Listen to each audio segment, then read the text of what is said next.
If you love your Ford Bronco Sport and you want it to last a long time, I highly recommend putting in a magnetic oil drain plug.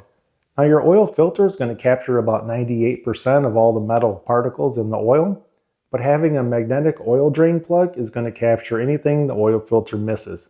So in this video, I'm going to show you how to change the oil and install a magnetic oil drain plug. And I'll put links in the description down below on everything I've used. So let's go ahead, get the oil changed and filter changed out in this vehicle, and get it back on the road. I believe that all versions, 3-cylinder and 4-cylinder, all use full synthetic 5W30 engine oil. Do not use conventional oil. These are all turbocharged, so you must use fully synthetic oil. Now a good and bad of the Ford Bronco Sport is they all have those lower engine covers. There's a lot of fasteners, and I believe there's 13 total that you have to remove that lower engine cover to change your engine oil. Now that we have all the information we need, let's go ahead, get under there, get this oil and filter changed, and this vehicle back on the road. So here is a view of that under engine cover. Now we have a row of fasteners across the front bumper. These are going to be 10 millimeter all the way down the front. So along with the 10 millimeter bolts in the front, we also have some 13 millimeter fasteners. So here all the way at the back, we're going to have 2 of them. And then as you come down the side, here I'm over on the driver's side, you got 1 there. And then as you come towards the front, this one's actually missing. So in total, you should have 6 of the 13 millimeter bolts, and you should have 4 of these 10 millimeter bolts. So let's go ahead, loosen all those up and remove the cover.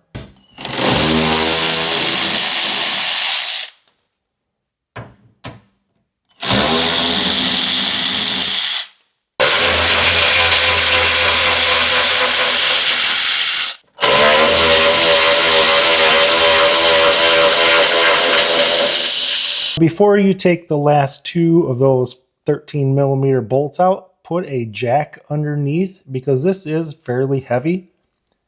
And then just give it a little bit of pressure. And then when you take the last 2 bolts out, we're just going to lower this down with the jack.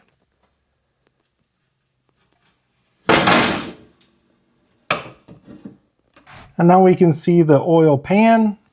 And right here is the drain plug. We're going to need a 15 millimeter socket.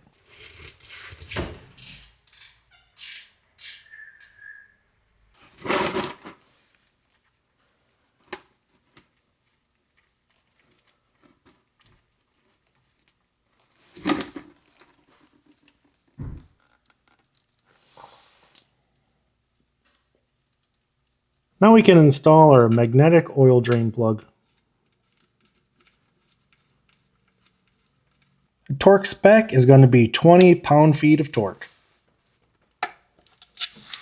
If you have the 3-cylinder with the plastic oil pan, you're going to torque it to 29 pound-feet. And if you have the 3-cylinder with the metal oil drain pan, it is also 29 pound-feet of torque. You need to change out the filter, and if you don't pull this bumper down some, there's going to be oil drip all over the inside of this bumper. So when you start to loosen up your oil filter, pull the bumper down so that you don't get any oil on the inside of the bumper. Now to take off the oil filter, I just use this adjustable oil filter wrench.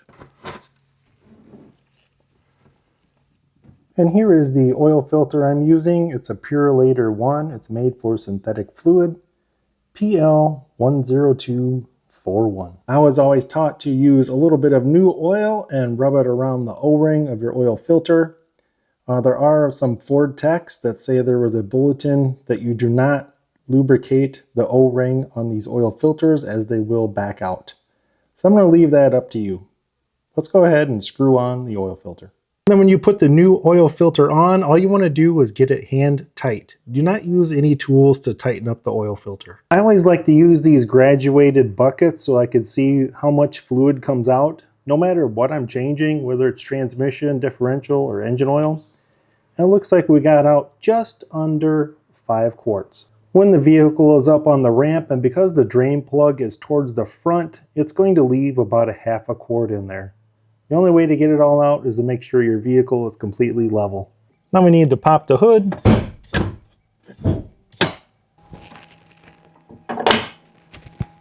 And then with the hood open, we can take a look a little bit to the passenger side, and we can see our oil dipstick and the fill cap.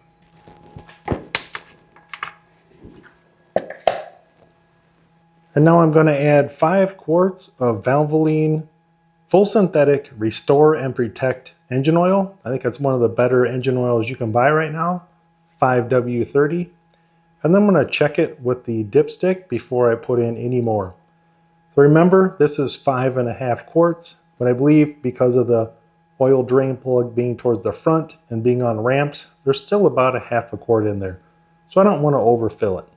I'm going to do 5 quarts, check it, and if needed, add a little bit more.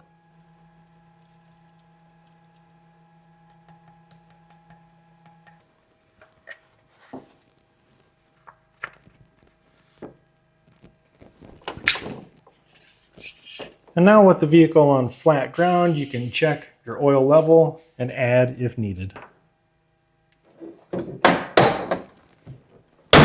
Right, to reset the oil life indicator, the vehicle cannot be running. Just simply get inside with the key. Do not put your foot on the brake and just hit the engine start stop one time. If you look at your screen, it's going to say full accessory power active. Come down here to your steering wheel control and hit OK. And now you'll see that that indicator went away. And I'll come back down here to the steering wheel, hit menu one time, and then you're going to use this up or down. You can scroll up, you can scroll down. And if you take a look at the screen, you have all these options. You're going to scroll to the bottom where it says settings. And once you're on settings, hit OK. And then it's going to come up as oil life. Now you're going to hit OK one more time. And now it says percent of oil life, whatever is remaining. Hold OK to reset. If you just push OK once, it's not going to reset it. You need to hold in OK until that completely resets and it goes to 100%. Now you can simply start your car, drive away if you need to, or hit the start stop button one more time and exit the vehicle. We can go ahead and reinstall that lower engine cover. And I use a jack, just like I do to take it down, because this is kind of heavy to try to hold with one hand and then get all your bolts lined up. So just put a jack underneath, get light pressure on it to help get it kind of lined up. And then go ahead and start putting in your fasteners.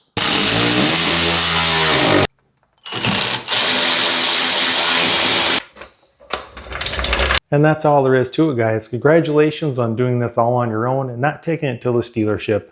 You've saved some time and money by doing it in your own garage, and you learn a little bit about your vehicle at the same time. Hope you guys enjoyed the video, and thanks for watching.